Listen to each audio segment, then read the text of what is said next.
Au Brésil, le pays a dépassé les 20 000 morts. La pandémie s'accélère. Le nombre de décès a doublé en seulement 11 jours. Olivier Chantreau. Réunis autour du cercueil d'Amanda, la famille prie pour le repos de cette jeune femme de 22 ans victime du coronavirus. Dévasté, son père Claudio lance un appel à ses compatriotes. On voit des gens sans masque qui ne prennent aucune précaution. Les gens doivent faire attention, se protéger.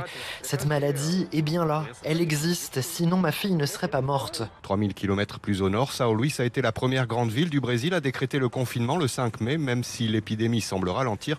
Pas question de se relâcher, martèle Carlos Lula, secrétaire d'État à la santé de l'État du Maranhão.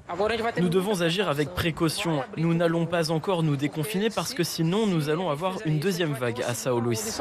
Entouré de ses ministres et en visioconférence avec les gouverneurs des 27 États du pays, le président du Brésil, Jair Bolsonaro, tente d'enrayer les conséquences économiques de la crise sanitaire. Nous nous réunissons pour travailler ensemble à l'élaboration d'un accord afin de débloquer une aide de 10 milliards d'euros pour les États et les municipalités.